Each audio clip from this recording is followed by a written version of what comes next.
중간에 좀 쉬는 게 있어가지고 지난 시간에 약간 복습을 했고요. 그래서 그 17장 6절 이제 조금 이제 겨우 들어갔었는데 정리를 다시 한번 잠깐 하면요. 결국 계시록 17장은 바빌론, 그 중에서도 종교적 바빌론에 대한 얘기도 있고요. 종교적 바빌론은 어떤 거냐 하면은 종교적 바빌론은 결국 로마 가톨릭 교회라고 생각하셔야 한다고 말씀드렸고요. 그래서 바빌론과 로마 가톨릭 교회는 기본적으로 같은 뜻으로 나오고 있는데 그것이 또 음녀라는 말로도 나오고 있습니다. 그러니까 그냥 쉽게 생각하시면 음녀, 바빌론, 그 다음에 그 가톨릭은 둘 다 로마 가톨릭 교회를 얘기하고 있다 이렇게 말씀드릴 수 있고요. 근데 이제 오늘부터 말씀드린 17장 내용 중에 이제 저희가 가톨릭 교회의 주장을 말씀을 드릴 겁니다. 왜냐하면 로마 가톨릭 교회도 성경을 가지고 있지 않습니까? 그러니까 로마 가톨릭이 성경을 가지고 있으니까 그쪽 입장에서 보면은 이게 자기네 가톨릭 교회라고 하는 설명을 하는 걸 할 수 없는 거죠. 그 사람들은. 그럼 로마 가톨릭 교회는 뭐라고 설명하는 걸 우리가 알아야 됩니다. 그래야 이제 그걸 우리가 비교를 해서 성경이 얘기하는 걸 어떻게 로마 가톨릭 교회 설명하는지 말씀드릴 수 있고 그래서 17장 6장 지난주에 좀 들어갔는데 다시 한번 읽어보면 또 일곱 병을 가진 일곱 천사 가운데 하나가 와서 나와 이기하며 이르시되 이리로 오라 많은 물들 위에 큰 음녀가 받을 심판을 내게 바로 보여주리라 이렇게 되어 있습니다. 여기서 음녀가 로마 가톨릭 교회라는 얘기 지금 방금 드렸고요. 근데 이건 이제 이렇게 생각할 수 있는 겁니다. 그러니까 그 환란기가 시작이 돼도 그 가짜 교회, 로마 가톨릭 교회는 남아있을 것이고 그 로마 가톨릭 교회가 많은 일을 하고 있을 것이다 라는 얘기가 지금 이 17장에 계속 나오고 있는데요. 그러면 그 로마 가톨릭 교회에서는 이 음녀를 뭐라고 설명을 하냐면 이 음녀를 로마 제국이라고 얘기합니다. 그러니까 이 로마라는 말은 피할 수가 없는 거죠. 왜 그러냐면 뒤에 가면은 이 음녀라든지 여러 가지 설명할 때 너무나 많은 로마에 대한 그 언급이 나오기 때문에 로마라는 걸 뺄 수는 없는 거예요. 자기들도 참아. 하지만 그 로마 가톨릭 교회라고 했다가는 그 교회 오지 말라는 얘기 아니겠습니까? 그러니까 그 가톨릭 교회에서는 이거를 이제 그 로마 제국, 옛날 그 로마 제국이라고 얘기하죠. 이제 다시 뒤에 설명해 드릴 텐데 이 그 음녀에 대한 설명 중에 나오는 것 중에 가장 대표적인 게 일곱 산이라는 게 나오거든요. 근데 그 로마는요, 그 The City of Seven Mountain이라고 보통 부릅니다. 그게 우리가 부르는 게 아니고 원래 그 로마를 처음 만들었을 때 그게 7개의 산이 있는 도시를 묶어서 로마를 만들었거든요. 로마는 최초의 로마는 이렇게 로마 성벽이 있었습니다. 그 성벽이 있었는데 그 성벽 안에 7개의 도시 그 언덕이 있었어요. 그리고 그 7개의 언덕의 도시라고 하는 거는 로마를 상징하는 단어로서 한두 번 쓰인 게 아니고요. 아주 어마어마하게 쓰인, 그러니까 누구나 다 아는, 심지어는 뭐 그 유행가 가사에도 나오는 이 정도의 겁니다. 그래서 사실 로마에 가서 관광을 가면 로마 관광청에서 나오는 뭐 자료 같은 데 보면 일곱 산의 도시라는 말이 아직 나옵니다. 그래서 그 7산 중에서 뭐 제가 다른 기억은 못하고 한두 개 정도 기억나는 걸 말씀드리면 뭐 퀴리날레라는 산도 있고 팔라티노라는 산도 있는데요. 팔라티노라는 말만 말씀드리면 팔라티노가 로마의 제국시대의 황제의 궁궐이 있던 언덕이거든요. 그 팔라티노라는 말에서 영어에 팰리스가 나왔습니다. 궁전이라는 단어의 어원이 팔라티노예요. 그러니까 그런 식으로 여러 개 7개 산이 있고 쌓여있는 거기 때문에 7산이라는 말이 나오면 조금이라도 이 로마 시대라든지 이쪽 시대를 아는 사람이면 다 아는 거예요. 근데 여기서 하나 더 얘기 드릴 거는 계시록은 언제 쓰여져 있죠? AD 95년에 쓰여졌습니다. AD 95년은 로마의 제정 초기고요. 로마 제정은 보통 AD 1세기에 시작했다고 보통 얘기하는데 가장 로마 제국이 강할 때입니다. 이때가 아주 강할 때거든요. 근데 그때 7개 그 성벽이 뭐냐는 건 너무나 잘 아는. 그러니까 이게 로마가 아니라고 얘기할 수가 없는 거예요. 자기들도 참아. 그런데 그러다 보니까 가톨릭에서는 로마란 말은 못하겠고 그 로마 가톨릭이라고 할 수는 없으니까 로마 제국이라고 얘기하는 거죠. 그래서 이게 이제 여기서는 로마 제국이라고 보통 이제 설명들이 나오고 있는데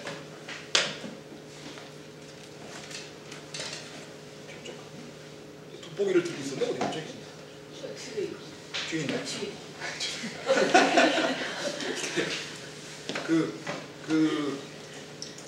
이제 돋보기를 안 쓰면 안 보이는 졌습니다.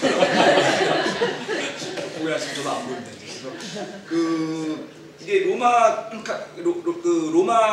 것들이 이게 많이 나오고 있는데 문제는 최근에 올수록 이것이 한 20년 전만 해도요. 이게 로마 가톨릭 교회라고 하는 거는 개신교 교회에서들도 거의 다 모든 교회에서 얘기했습니다. 근데 최근에 들어오면서 이런 말이 많이 없어지고 있습니다. 이게 소위 말하는 에큐메니칼이라고 하는 게 있는데요. 에큐메니칼 운동이 교회 통합 운동이거든요. 교회들 모든 교회는 하나에 뭉쳐야 된다. 심지어는 불교도 뭉쳐야 된다. 이런 게 생기면서 가톨릭 교회하고 개신교가 싸우기 싫으니까, 아니면 더 정확히 말하면 잘 보이고 싶어서 그런 식으로 이제 해석들을 많이 하고 있죠. 근데 그건 제가 그 좋다 나쁘다 얘기할 필요도 없을 것 같아서 말씀드리지는 않겠고요. 그러니까 이게 로마 카톨릭 교회라는 거는 명확한데, 그러다 보니까 로마 카톨릭 쪽에 있는 사람들이 이거에 대해 설명들을 하는 책자들을 많이 냅니다. 그 중에 하나가 콜럼버스 기사단이라는 게 있거든요. 콜럼버스 기사단은 이제 이 로마 카톨릭 교회 쪽에 있는 그런 단체고요. 그쪽에서 이제 이 계시록에 대한 책자를 낸 게 있습니다. 그 계시록 책자에 있는 걸 비교를 해봤더니 뭐라고 되어 있냐면, 계시록에 나오는 바빌론은 로마 제국이다. 고대 로마 제국이고, 그래서 이 바빌론이라는 단어는 고대 로마 제국으로 해석을 해야 된다. 그래서 영어로는 이제 페이건 로만 에파이어라고 되어 있거든요. 페이건이라면 우상 숭배한다는 뜻도 있고요. 그 다음에 이교도라는 뜻도 있는데, 이교도인 로마 제국. 그 얘기는 로마가 기독교를 국교로 받으기 전에 로마 제국을 얘기한다, 이렇게 얘기를 하고 있거든요. 그렇게 주장을 하는 이유는 이해가 되는데 이게 말이 안 되죠. 또 뭐가 있냐면, 그래서 콜럼버스 기사단에서 또 뭐라고 얘기를 하냐면, 지금 방금 전에 본 17장 1장에 있는 음녀가 그 로마 제국의 여신이다라고 얘기하고 있습니다. 큰 여신, 이렇게 얘기하고 있습니다.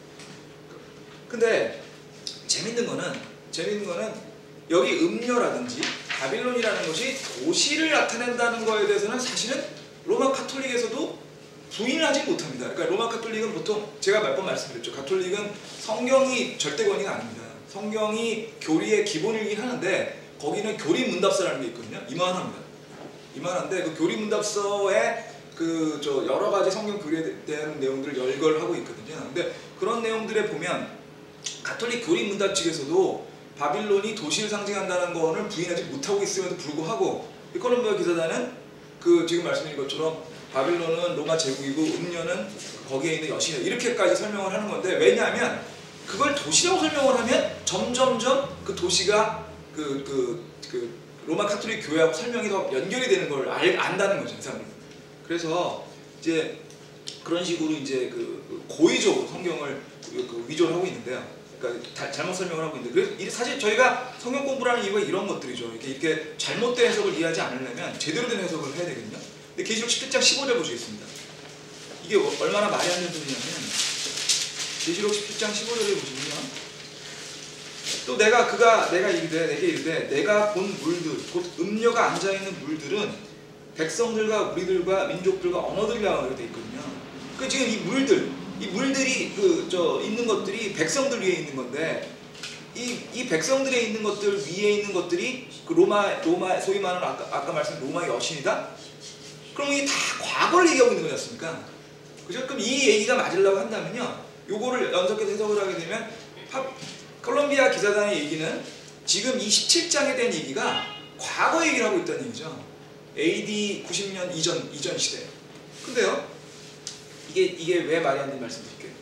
AD 90년 이전 시대라고 하면요, 사실 콜럼비아 기사단의 설명에 따르면 천주교도 생기기 전입니다. 이 당시는.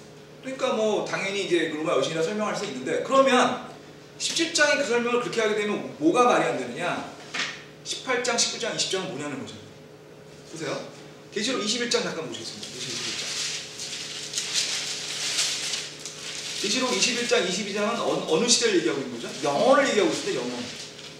새로운 새하늘과 새 땅을 얘기하고 있거든요. 영원을 얘기하고 있어요. 그 다음에요, 계시록 20장. 제가 가지고 있는 성경은 지금 이제 스터디 바이블인데, 21장의 제목이요, 만물이 새롭게 된 새 예루살렘, 새 예루살렘의 영광. 22장은 생명수의 강, 이렇게 돼 있어요. 이 먼 미래 얘기거든요. 20장을 보시면요, 계시록 20장을 보시면, 계시록 20장은 제목이 천년왕국이고요. 그 다음에 백보자 심판입니다. 흰 왕자 심판이 되어 있죠. 흰 왕자 심판이죠. 그리고 거기까지도 가지 말고요, 백보양보에도 그냥 20장, 19장은 뒷장이니까 그렇다 치고, 지금 계시록 17장인데 계시록 13장이에요. 13장이 뭐죠? 적그리스도죠, 적그리스도. 적그리스도가 과거에 있었던 얘기가 아니지 않습니까? 미래를 얘기하지 않습니까? 그러니까 뭐냐면 계시록 13장, 20장, 21장, 22장 이게 전부 다 미래를 얘기하고 있는데 17장만 과거를 얘기한다는 게 말이 안 된다는 거죠. 그렇게 되면 이게 어떻게 되냐면은 그럼 이게 이 요한이 얘기하고 있는 게 전체적인 맥락에서 17장만 많이 다른 얘기를 하고 있다는 얘기거든요. 근데 그렇지가 않습니다. 그리고 또 하나 이 말이 안 되는 게 또 있습니다. 뭐냐면 17장 6절 잠깐 보세요. 이제 17장 6절에 보시면 또 내가 보매 그 여자가 성도들의 피와 예수님의 성도들의 피에 취하였으므로 내가 그 여자를 보고 크게 놀라며 이상히 여기니 7절 보세요. 그 천사가 내게 이르되 내가 어찌하여 놀라느냐라고 얘기되어 있죠. 지금 6장 7절에 보면 6절하고 7절 보면은 지금 어떻게 되어 있다고요? 요한이 사도 요한이 그 여자를 보고 놀란 거지 않습니까? 그 여자가 근데 로마 제국의 소위 말하는 여신이라면 요한이 놀랄 이유가 전혀 없는 겁니다. 요한은 로마 시대에 살던 사람이거든요. 그럼 그 시대 로마 시대의 여신에 대해서 모를 수가 없는 거죠. 우리는 모를 수도 있죠. 우리는. 그렇지만 요한은 모를 수가 없으나 그 당시 살던 사람이니까. 그런데 그냥 놀란 것도 아니고 무지 놀랐다고 돼 있어요. 이게 로마 제국 또는 로마 제국의 여신이라고 했다면 이게 도저히 말이 안 되는 얘기예요. 지금 계시록 맨 처음에 보면은 로마 제국으로부터 박해를 받아서 반모섬에 지금 가서 이 모든 계시를 보고 있는 거거든요. 그러니까 뭐 정리해서 말씀드리면 제가 이렇게 굳이 이렇게 자세히 설명을 드리는 이유는 한 번쯤은 들어보셔야 된다는 설명을 드린 건데 로마 가톨릭 교회에서 얘기하는 거는 전혀 말이 안 된다는 겁니다. 계시록 17장을 그 이방인 로마 제국이나 또 로마 제국 여신으로 해석을 하게 되면 계시록 전체 해석이 안 됩니다.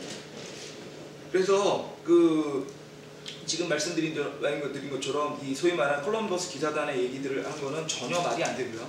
전혀 말이 안 되고 근데 이렇게 말씀드리면 이해가 쉬운데 가끔씩 보면 이런 식으로 설명을 듣지 않고 이제 이렇게 말씀을 드리면 헷갈릴 때가 있습니다. 뭐냐면 적그리스도는 네로 왕자라는 얘기 혹시 들어보셨어요?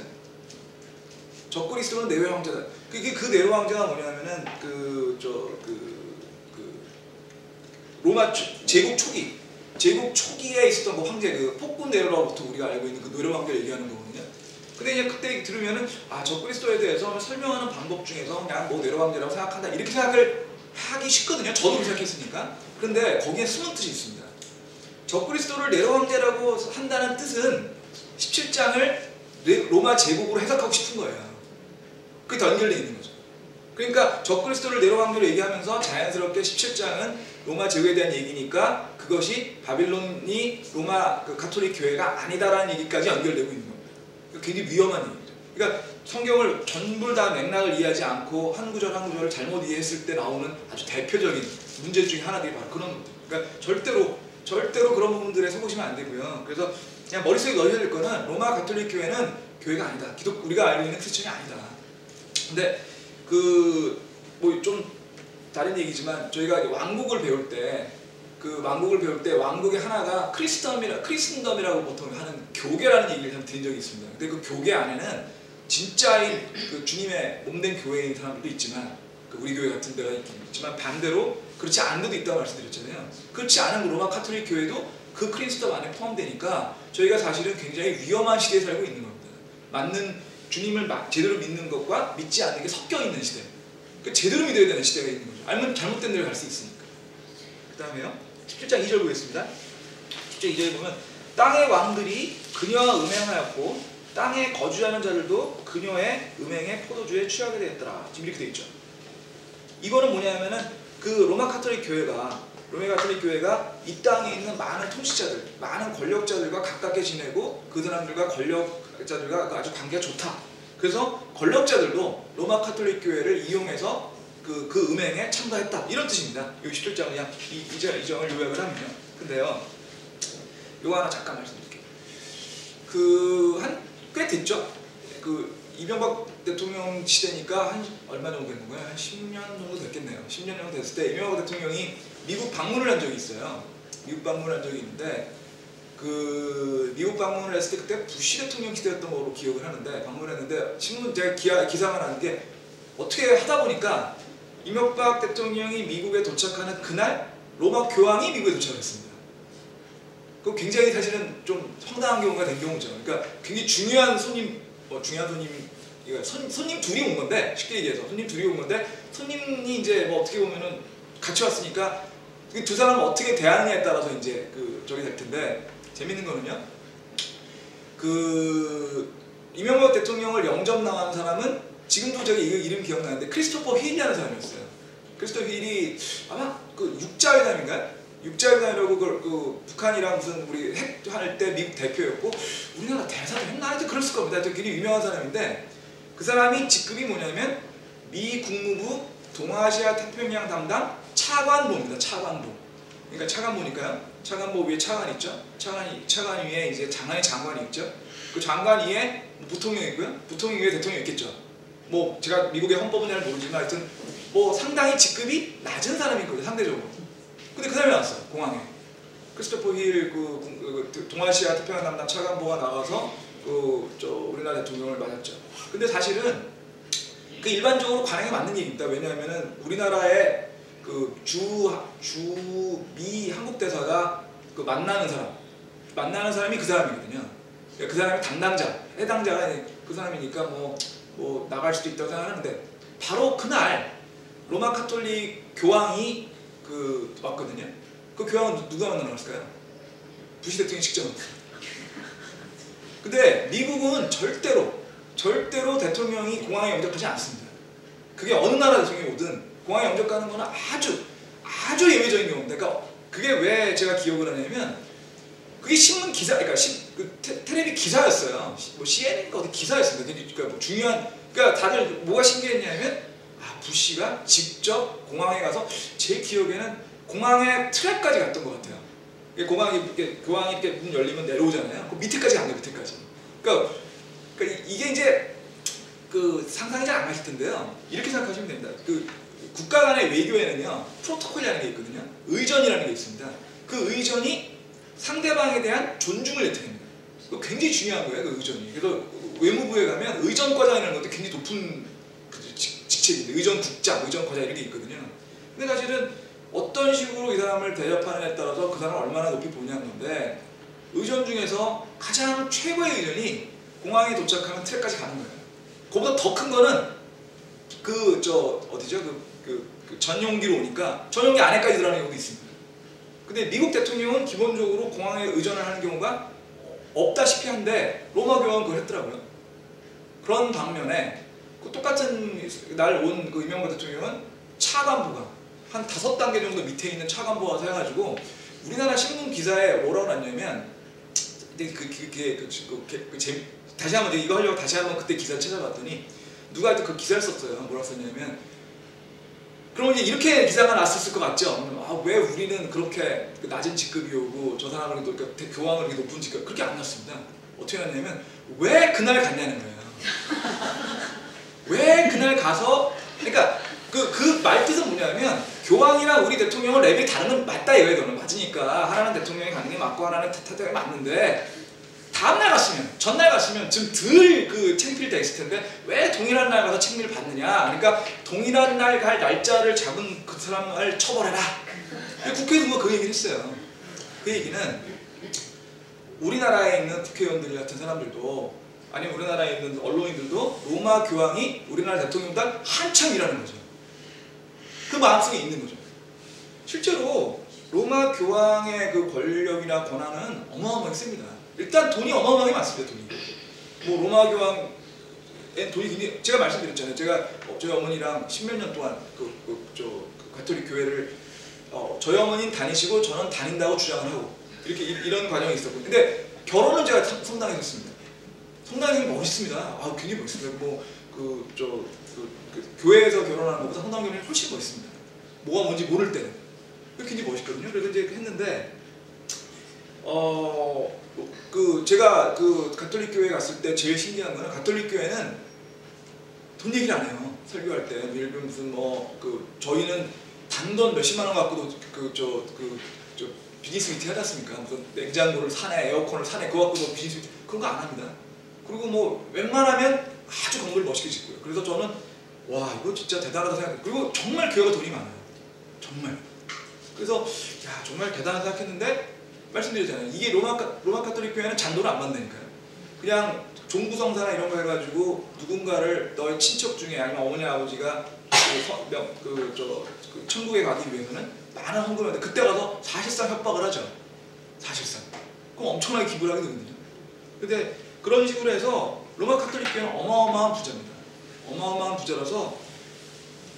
그리고 사실 사람들에 대해서 영향력을 미치는 것 중에 종교만한 게 없거든요. 그러니까 어느 정치 지도자도 종교를 무시할 수가 없습니다. 다시 한번 로마로 갈게요. 로마의 황제들이 겸직을 하는 직책이 있었다고 말씀드렸잖아요. 그게 뭔지 기억나세요? 폰티펙스 막시무스라는 건데요. 그게 대제사장이라는 뜻입니다. 최고 신관. 여러분이 잘 아시는 율리우스 카이사르가 폰티펙스 막시무스를 겸유했어요. 근데 황제가 왜 최고 신관자를 겸임을 할까요? 사람을 끌어들이기에는 가장 강력한 게 종교라는 거죠. 사람들이 자기를 믿게 해주는 거에 가장 중요한 거는 내가 신이라고 하는 거예요. 그 얘기 들으시면 여러분들 야 그럴까? 그 옛날이야 그럴까? 그렇게 생각하시죠? 안 그렇습니다. 왜 안 그런지 아세요? 그냥 신문에 김정은 쳐보시면 다 그렇게 나오지 않습니까? 저희 북한에 있는 사람들은 저거는 공산주의가 아닙니다. 사회주의도 아니고요. 저기는 왕조거든요. 왕조. 그 대단한 사람들이 진짜 21세기에 왕조를 건설한 사람들은 그게 좋다 나쁘다를 떠나서 대단한 겁니다. 진짜. 나쁜 뜻인 건 알겠죠? 아시겠죠? 대단한 겁니다. 그 왕조를 칭찬하는 사람들은 전 이해를 못하겠습니다. 진짜. 정말 이해를 못했어요. 그 사람으로 대단한 거죠. 그런 점에서는. 근데 어쨌든 이런 모든 것들, 그러니까 왕조나 이런 사람들이 가장 중요하게 생각하는 것들이 바로 지금 말씀드리는 그런 종교이기 때문에 로마 교황은요 정치 지도자들이 굉장히 중요한 사람을 생각할 수밖에 없습니다. 이 수억 명이 넘는 그 가톨릭 신자들한테 영향력을 행사할 수 있는 사람이거든요. 그것도 아주 강력한 영향력이에요.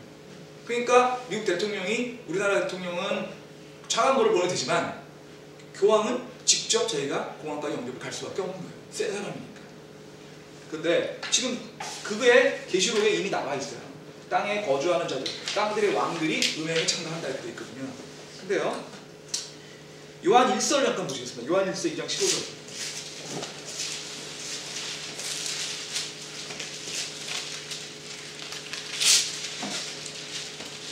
세상이나 세상에 있는 것들을 사랑하지 말라. 어떤 사람이 세상을 사랑하면 아버지의 사랑이 그 속에 있지 아니하니. 세상에 있는 모든 것들, 육신의 정욕과 안목의 정욕과 인생의 사랑이 아버지에 나지 않고 세상에서 나는다. 지금 주님께서는요, 세상을 사랑하지 말라고 하셨습니다. 세상적인 것들에 많이 따라가지 말라고 하셨어요. 그리고 또 예레미야기 5장 51장 7절에 보시면요, 예레미야기 57절.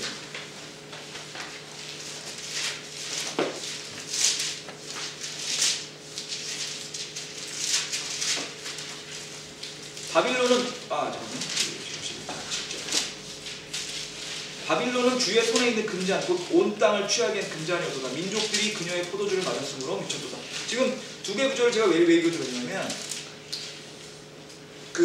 진정한 종교단체라고 한다면, 진정한 종교라고 한다면 세상과 가까우면 안 됩니다.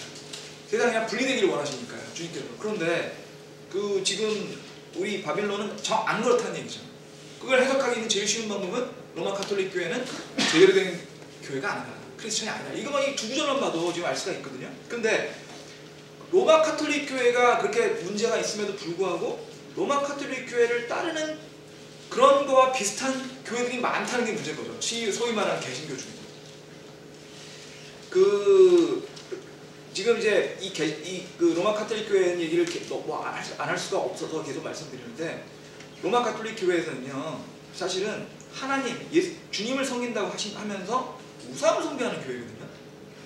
그 우상 숭배의 가장 대표적인 우상이 마리아가 우상이 되겠고요. 근데 마리아가 되고, 사실은 로마 카톨릭 교회는 돈과 권력을 굉장히 중요하게 생각합니다. 그 돈과 권력을 이용해서 사실은 이 모든 걸 통제하고 있기 때문에, 그래서 말씀드렸잖아요. 15세기, 14세기에 종교개혁 일어나기 직전, 그러니까 13세기 정도죠. 1200년도 종교개혁이 일어나기 직전에 로마 카톨릭 교회 안에 있었을 때 가장 중요한 종교 논쟁 중에 하나는 뭐였냐면 교회의 청빈이었다니까요. 그리스도의 청빈. 그리스도가 청빈하냐 안 했냐를 갖고서 그래서 사실 그리스도의 청빈을 따르던 사람들이 어디였냐면 프란치스코라고 하는 스토아들이 생겼던 거고요. 그거를 반대하는 스토아가 베네딕트 수도의 어떤 거였거든요. 그게 많이 싸움이 있었어요. 근데 생각을 해보시면요, 좀 웃기지 않으세요? 왜 그리스도의 청빈이 그렇게 중요한 거냐면요, 그 얘기는 로마 카톨릭 교회는 청빈하기 싫은 거예요. 청빈할 수 없는 거죠, 정확히 말하면. 왜냐면 권력은 도로서 나오거든요. 사실은 재정적인 문제에 대해서 굉장히 중요하게 생각하는, 저는 굉장히 중요하게 생각합니다. 왜 중요하게 생각하냐면, 슬픈 얘기지만 사회생활을 하거나 집단 생활을 하거나 조직 생활을 하면 그 발생하는 문제의 99%는 재정 문제입니다. 다른 문제라고 얘기를 할 뿐이지 재정 문제가 섞여 있습니다. 모르겠어요. 제가 한 지난 몇십 년 사업을 하면서 아니면 하면서 느낀 거는 뭐냐면, 사람들이 굉장히 우아한 얘기를 할 때 뒤에 돈 얘기가 숨어 있습니다. 돈 얘기하고 싶은 사람은 우아한 얘기를 합니다. 고상한 얘기를 합니다. 된 뒤에 돈 얘기하죠. 여러분들도 어쩌다가 무슨 얘기하다 보면은 항상 보면은 저 사람이 왜 저 얘기했을까 생각을 해보세요. 돈 얘기 들을 때니까요. 이 모든 걸 타락시키는 게 사람들을 가장 비열하고 또 어떻게 보면 싸우게 하고 만드는 건 문제가 깔려있어요. 근데 로마 카톨릭 교회가 바로 그걸 너무나 잘 알기 때문에 그리스도의 청빈 문제가 중요한 거가 있다니까요. 근데 그 그리스도의 청빈에 대해서 가장 로마 카톨릭 교회와 대립각을 세웠던 사람들이 소위 말하는 제7내 교도들이었습니다. 아나바프티스트 하는 그런 사람들이었거든요. 그 사람들이 바로 저희들 침례 교도들의 선조되시는 분들입니다. 그러니까 저희 로마 카톨릭 교회 좋을 수가 없어요. 우리는 기본적으로 그 사람들이 믿는 거는 그러니까 우리가 믿는 거에 완전히 반대에 있거든요. 그래서 그렇게 말씀드리고요. 그래서 그 로마 카톨릭 교회는 이렇게 우상을 숭배하고, 그게 첫 번째 우상할 수 있는 건 이제 보통 우리가 제일 많이 하는 그 마리아 숭배나 이런 것도 있고, 하지만 그거 외에도 수많은 우상을 숭배합니다. 심지어는 여러분들 로마 카톨릭 교회도 들어보셨고 동방기도회도 들어보셨죠. 동방정교. 그게 이제 소위 말하는 그 러시아 정교, 동방정교라고 해서 지금 컨스탄티노플을 중심으로 하는 데인데, 그게 왜 깨졌는지 아세요? 우상 숭배 때문에 깨졌습니다. AD 725년경에 콘스탄티노플에서 뭐가 있었냐면 종교회의가 있었는데요. 그 종교회의에서 우상 숭배를 반대하는 파하고 찬성하는 파가 싸웠어요. 근데 재밌는 거는 로마 카톨릭 교회는 우상 숭배를 찬성하는 파입니다. 성상 숭배라고 부르거든요. 성상 숭배. 성상 숭배는 우상 숭배다, 하면 안 된다 하는 게 동방정교회였고요. 그게 왜 우상 숭배냐 했던 게 로마 카톨릭 교회였다니까요. 지난 시간에 말씀드렸잖아요. 큰 로마 카톨릭 교회에 가면은 거의 모든 교회에 보물이 있는데, 그 보물 중에 제일 많이 나오는 보물 중에 하나가 주님이 십자가에 못 박혀 달린 그 나무판이라니까요. 그게 왜 보물이라는 거죠. 그게 우상하니까.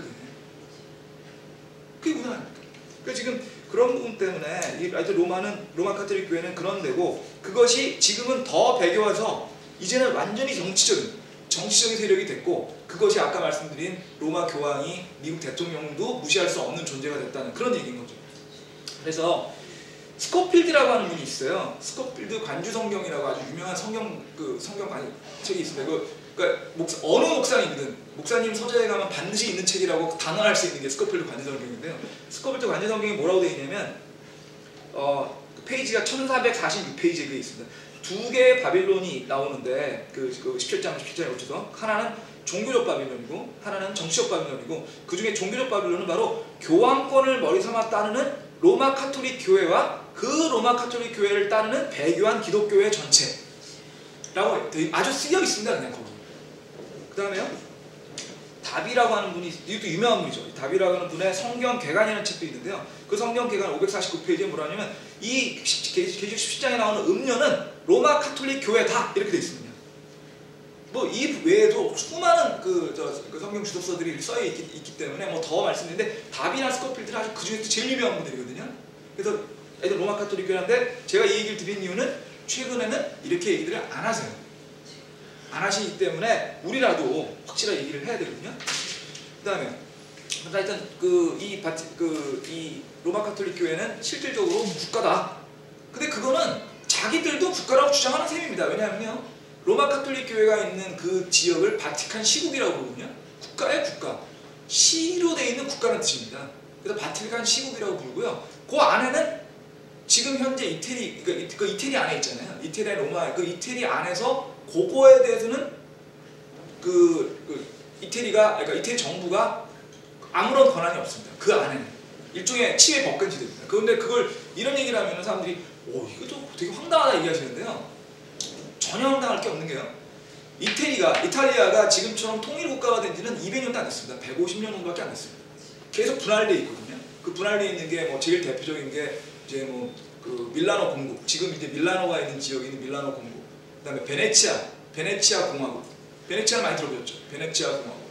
그다음에 그 나폴리 왕국, 나폴리 공국이죠 정확히. 나폴리 공국. 이런 나라들 부러져 있었어요. 근데 밀라노, 베네치아는 북쪽에 있어요. 북쪽에 있고요. 나폴리는 남쪽에 있습니다. 북쪽과 남쪽 사이에 있는 데에 어떤 게 있으냐면 교황령이 있었습니다. 교황령은요, 교황이 직접 다스리는 땅이에요. 그 교황령이 로마 위에 토스카나 지방, 거기까지 다 교황령이었어요. 그래서 교황령이 끝나는 데에 있는 게 피렌체였어요. 피렌체 공국. 그러니까 무슨 얘기냐면 피렌체나 베네치아나 나폴리 같은 나라였어요. 그 교황령이 언제까지? 불과 몇백 년까지. 그 교황령이 축소된 것뿐이에요. 그러니까 바티칸 시국이 원래 없었던 게 아니고 원래는 더 컸는데 줄어든 것뿐입니다. 이러고도 정치국가가 아니라고 할 수는 없는 거 아니에요, 그죠? 아주 명확합니다. 그 바티칸에 가면 아주 명확하고요. 그다음에 그 바티칸 성당에 가보면 바티칸에 가면은 뭐가 있냐면은 그 성 베드로 대성당이 있거든요. 성 베드로 대성당은 여러분이 그 뭐 할 때 배우시냐면 그 종교개혁 얘기할 때 종교개혁이 베드로 성당을 만들기 위해서 그 면죄부를 판 거에 대해 가지고 뭐 면죄부는 말도 안 된다 해가지고 했던 종교개혁 그때 그 베드로 성당입니다. 성 베드로 성당은요 정말 어마어마하게 큽니다. 정말 근데 큰 게 문제가 아니라요 그 압도적입니다. 그러니까 압도적이란 말이 좀 그 표현이 좀 제가 어떻게 설명을 할지 모르겠는데 그러니까 그 공항만한 데를 가셨다고 생각해 보세요. 공항이에요. 여러분들 제일 이상한 공항이나 체육관을 들어갔다고 생각하시죠. 체육관. 근데 그 체육관만한 데 있는데 모든 것이 다 예술품으로 되어 있다고 생각해 보세요.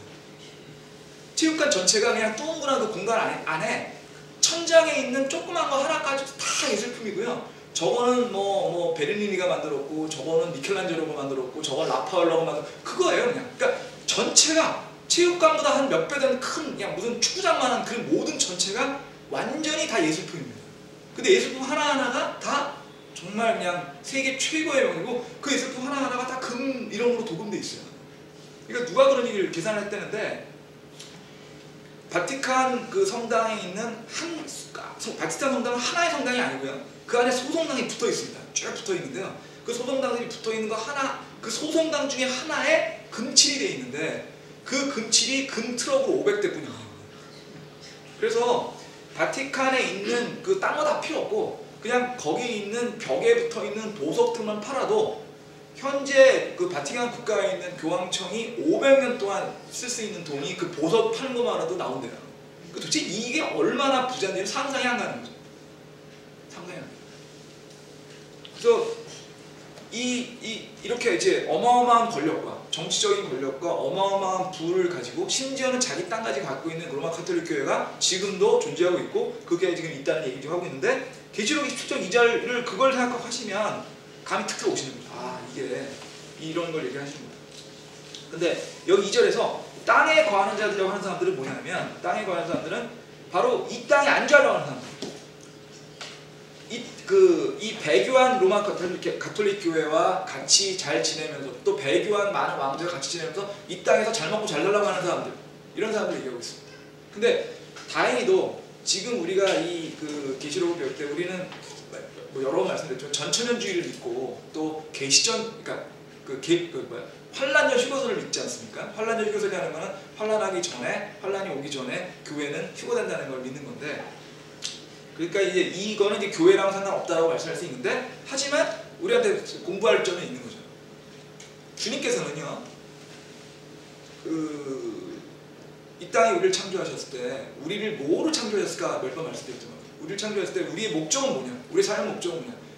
우리는 주님의 왕국의 시민이 돼서 주님과 함께 왕국을 통치하도록 만드셨다고 말씀드렸잖아요. 그 주님의 왕국은 우리가 언젠가 영생에서 갈 수 있는 왕국. 그러니까 왕국이 5개가 있다는 얘기 드렸고요. 그 5개 중에서 가장 우리한테 중요한 왕국은 천년왕국이고 천년왕국은 주님이 통치하시는 영원히 통치하시는 그 왕국이라는 말씀 드렸잖아요.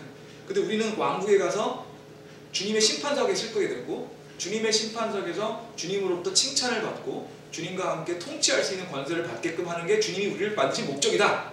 성경의 목적은 왕국이다. 여러 번 말씀드렸죠. 그래서 우리는 왕국의 시민이 되는 게 우리 그리스도인의 목적이고 삶이다. 그런 거기에는 뭐가 있죠?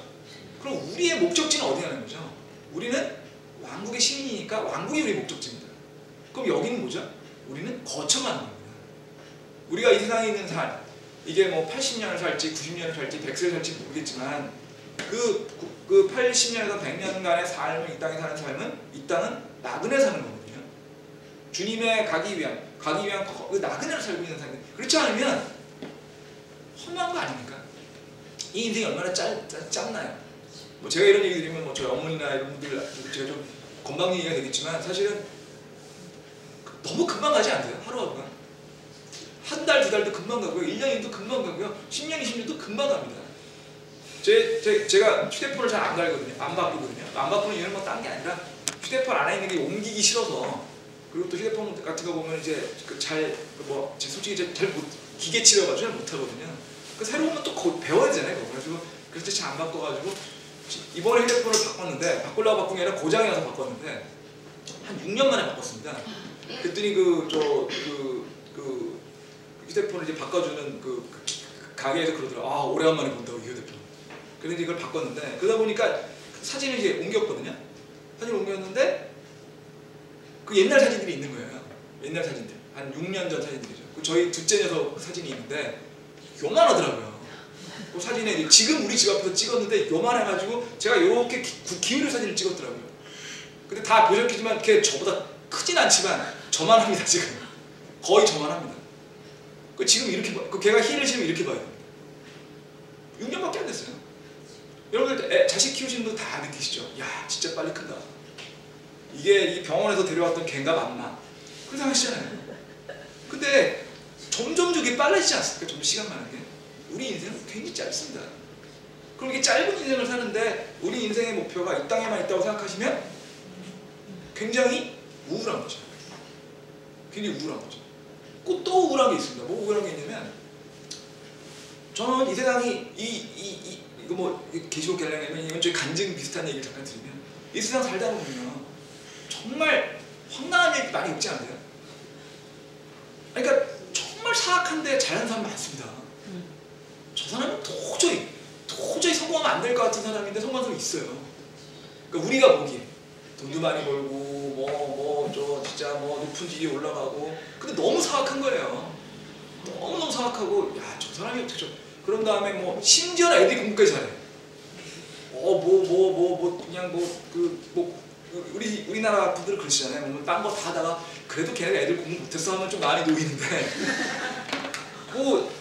성공했고 돈도 많이 벌고 했는데 심지어 애까지 좋은 데 갔어. 요즘에는 이게 많이 올라가서 서울 옛날에 제가 다닐 때는 서울대 가면 잘 나갔더니 요즘에는 하버드도 가고 예일도 가고 그러잖아요. 야, 그러면 이제 막 마음이 쓰리잖아요. 안 그러세요? 마음이 쓰리. 야, 왜 주님은 저렇게 사악한 사람들 저렇게 할까? 물론 그 사람들이 진짜 행복한지는 모르겠습니다. 저는 안 행복할 거라고 생각이 듭니다. 왜냐하면 주님이 주시는 안식이 없는 사람들일 것 같거든요. 근데 당연히 주님이 안 믿는. 그런데 어쨌든 간에 이 살아있는 것만 놓고 보면 그런 사람들이 이렇게 있고 또 반대로 엄청나게 믿음도 좋고 정말 그 주님만을 위해 사는데 욥처럼 고난을 겪는 사람이 있어요. 건강도 안 좋고 하는 일마다 안 되고 애들도 속색이고 있다고요. 있죠. 그거 어떻게 해석을 해야지 되는 거죠, 그거는. 근데 저는 어떻게 해석을 하냐면 우리가 이 땅을 나그네라고 살지 않으면 이해가 안 돼요. 저는. 우리가 이 땅은 나그네 사는 거고 주님이 영생에서 주님과 같이 하는데 이 모든 걸 놓고 봤을 때 언젠가 주님이 이 모든 거에 대해서 올바른 판단을 하실 거고 또 그럼에도 불구하고 아무리 겉으로 보기에 훌륭한 사람이라 하더라도 잘 나가는 사람이라 하더라도 주님을 믿지 않으면 주님의 안식이 없을 것이다. 저는 이렇게 생각합니다. 근데 그럼 저는 그렇게 생각을 하는데 근데 지금 이걸 다시 돌아가면 땅에 거하는 자들이라면 그렇게 생각 안 하는 사람들이 아니에요. 이 사람들은 뭐냐면 그렇게 주님과 함께 이런 것에 관심 없고 이 땅에서 우리한테 오는 그런 물질적인 것들 이런 것들 잘 하고 해야 되니까 이런 사람들은 누구하고 친해야 되는 거냐면 이런 사람들은 그렇게 권력 있고 힘 있고 이런 사람들 그것이 하나님을 따라가지 않는다는 걸 알지언정 그렇게 따라가는 거죠. 그래서 그런 권력이나 이런 거 안에서 자기들도 뭔가 정말 도움을 좀 받고 싶은. 그러니까 이런 환란이 있는 사람 이런 사람일 겁니다. 적그리스도하고 좀 가까워지고 싶고, 그 다음에 그 적그리스도를 배교한 그런 가톨릭 교회하고 가까워지고 싶고, 그래서 그런 걸 가까워진 거를 또 이렇게 좀 남들에 드러내고 싶고 이런 거죠. 이러면 안 되겠죠? 안 되겠는데 이런 사람 많습니다. 지금 그냥 제가 한번 말씀드린 것 같은데, 제가 지금까지 받았던 명함 중에 좀 사업상 명함 제일 황당했던 명함은요, 자기가 이제 이렇게 보통 보면은 자기 자신에 대해서 자신감 있는 사람들은 명함이 간단합니다, 보통은. 근데 그렇지 않은 사람들이 명함이 또 복잡하죠. 무슨 협회. 근데 제가 봤던 건 제일 황당했던 명함은 명함 뒤에 소망교회 어떤 교회, 어떤 큰 교회의 그 안수 장로, 한 집사가 하여튼 그런 거였습니다. 그걸 써놨더라고요. 신기해서 물어봤어요. 이거는 뭔가요? 물어봤더니 그게 안수 장로가 되려면 뭐 그러니까 투표를 해야 된대요. 투표를 해야 되고 굉장히 어려운 거랍니다. 그러면서 대통령도 자기 교회 장로 출신이고 좀 이렇게 얘기를 하더라고요. 제 솔직한 느낌은 어쩌라고라고. 그건 이런 뜻이거든요. 나는 이런 뜻이라고밖에 생각이 안 돼요. 나는 이렇게 센 사람들하고, 그러니까 나는 이렇게 아주 우수한 사람, 훌륭한 사람일 뿐더러 심지어 주님도 나를 사랑해. 나 이렇게 좋은 사람이야. 딱 이런 생각이 들어요. 이게 이분이 과연 진짜 믿음이 있는 사람일까 하는 생각이 첫 번째 들었고요. 두 번째 생각은 이런 사람들이 많구나. 이런 사람이 많구나. 그러니까 주님, 근데 또 뒤집어는 이런 생각이 들어요. 나는 안 그런가? 나는 그러니까 이런 정도로 노골적이진 않지만 나는 그런 걸, 내가 주님을 믿는다는 걸 이용해서 위선적인 행동을 하진 않나. 근데 있더라고요. 저도 위선적인 행동 하더라고요. 그 정도는 아니지만. 그러지 말라는 건데 지금. 그러지 말라는 거예요. 그러니까 저도 그러지 않으려고 노력을 합니다. 물론 저도 그렇게 가끔 하는데 노력하거든요. 여러분도 하시라고요. 저도 못하니까 저도 열심히 할 테니까 여러분. 그 다음에요. 그 다음에 여기 보시면 이 음료는 어떻다고요? 음행의 포도주를 지금 가르친다는데, 포도주는 뭐가 있다고요? 누룩이 들어갔다 했죠. 근데 그 누룩은요, 가르침에 누룩이 들어서 포도주를 만든 겁니다. 음료는. 근데 성경에서 누룩은요 100% 나쁜 뜻으로 나옵니다. 누룩은 우리가 보통 말하는 이스트 효모잖아요. 이스트는 빵을 크게 만드는 그런 거죠. 근데 성경에서 누룩을 항상 보면 누룩을 넣음으로써 그 실제 내용을 바꾸고 부패시키는 걸로 많이 나오거든요. 그 누룩이라는 게 그런 뜻인데, 가르침에 포도주가 되려면 포도즙이 누룩이 들어가서 발효가 되지 않습니까? 그죠? 빵도 마찬가지고요. 그 누룩이 들어가면 이렇게 바뀌게 되는 건데, 음료는 이게 가르침에 누룩을 넣어가지고 잘못된 가르침으로 바꾼다는 거죠.